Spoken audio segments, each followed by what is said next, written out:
This life, as you now live it, and have lived it, you will have to live once more, and innumerable times more, and there will be nothing new in it, but every pain, and every joy, and every thought and sigh, and everything unspeakably small or great in your life must return to you, all in the same succession and sequence. Zuko spent years chasing the Avatar, standing on the belief that catching him was his goal, and that success would bring happiness. Was this really Zuko's choice? Or was this just the expectations which he felt he had to fulfill? A script he felt obligated to read from. The life laid out for him, honor, and a place at his father's side, is everything he thought he could want. He was so caught up in chasing what he lost, he never stopped to ask, is that really the life I want? This is not about how bad the Fire Nation was, but about what Zuko wants. Iroh tries many times to show Zuko he has the final choice of who he is and who he wants to be. We see this from the first time Iroh appears on screen, when he says, "Your father, your grandfather, and your great-grandfather all failed." Telling Zuko, let's move on, don't waste your life on this. Iroh is trying to tell Zuko, don't waste your life for the failed dream of another. Decide for yourself who you are and what you will do. Zuko doesn't see the wisdom in casting off expectations. He just views it as lazy, failure. He's trapped by the promise of honor that hangs over his head.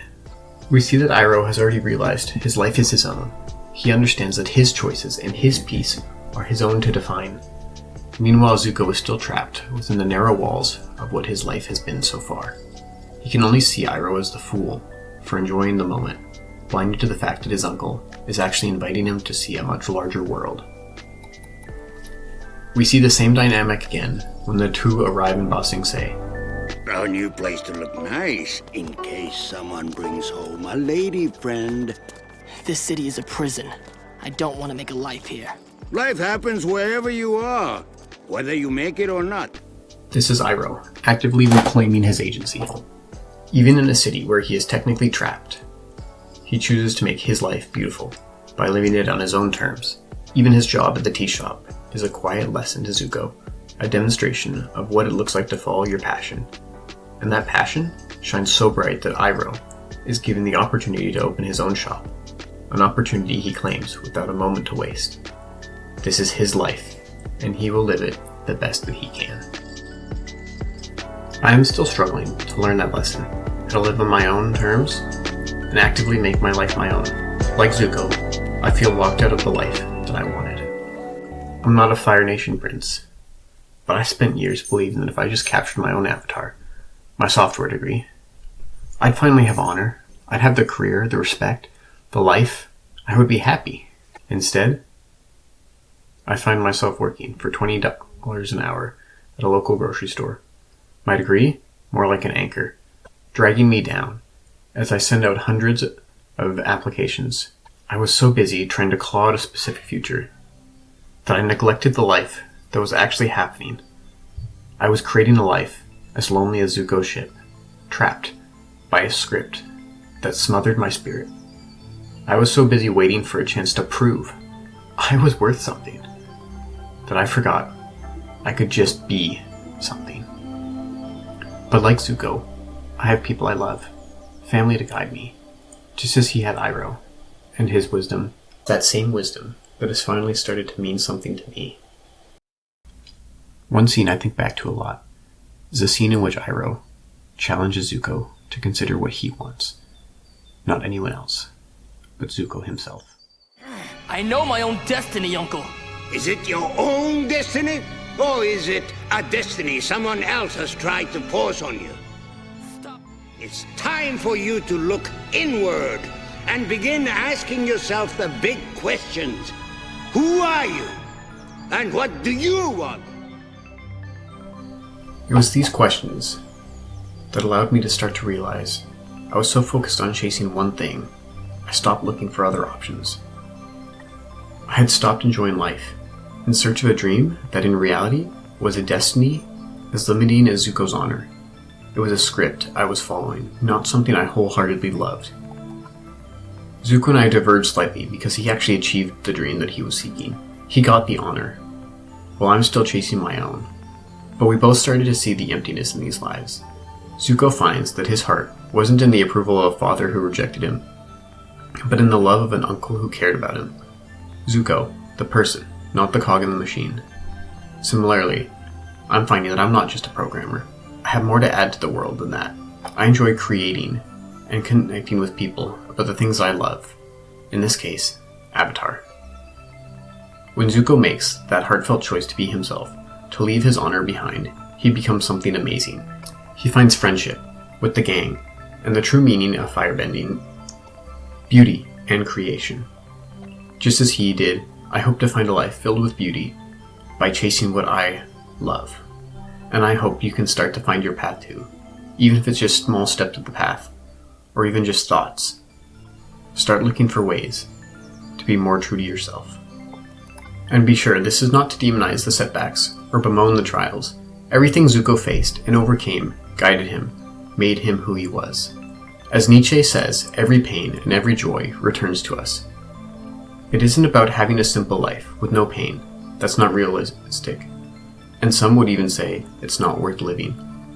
Every pain and setback, every small choice and mistake shaped Zuko. When the Avatar was captured by Zhao, it led Aang to ask Zuko that haunting question: could we have been friends? Later, Zuko found real human connection again with Katara in the Crystal Catacombs, talking about the loss of their mothers. Through these moments, he learned that life wasn't about honor or position. It wasn't about chasing what someone else set out for him. It was about the courage to find yourself and be yourself, to help others, to build connections. Just as Zuko's mistakes prepared him to step off his path and into the unknown, our own mistakes shape us, teach us. That is, if we let them. I cannot say that starting this channel has opened up the entire world, but I am excited to grow and see where this leads. Just as Zuko had to trust he was making the right choice without knowing what lay at the end, we too must step into the unknown. We get so used to going to school, work, and coming home to rinse and repeat. How often do we play it safe and follow along with the script? How often are we afraid or just ignorant of the options around us? Even yet, I'm sure you have moments that call you to something more, that invite you to put down the script. For me, there were small breadcrumbs. A friend starting a philosophy channel, the quiet push of a movie like Whisper of the Heart, or the way Kiyosang's YouTube videos made me feel I had something to say. Something I should say. Now, that doesn't mean that letting go of your past self will be easy. In fact, you will likely find that it is quite difficult. It involves clawing your way out, causing pain and insecurity. But in moments like that, like Zuko with firebending, we learn to see things in a more true light. We learn to see what's really in our hearts and what we really want. And if I or you can come out with a better life because of that, a life we chose instead of tolerate, I think that makes it all worth it. I hope that going forward, you can start to see your life with new eyes. Life does not have to be linear. It is a journey with many paths. If you are discontent with where you are now, no matter your age or how much effort you've sunk into it, don't be afraid to look at the paths around you, even the ones you brushed off as impossible. Live your life so you can be nothing but yourself. I know that might sound like a simple and cliche moral, but try to see the words anew. Give it a chance. It doesn't have to be some grand gesture. It can be as simple as picking up a pencil to draw, writing that story you've kept wanting to for years, or starting a YouTube channel about your interests. It could be anything. The important part is that you do it because you want to. Now perhaps you're still in the Iroh phase, being guided and prepared for what's next. Either way, I invite you to enter tomorrow with fresh eyes, actively deciding who you are and who you want to be. Live this one life so fully that you would never regret having to live it over and over for eternity.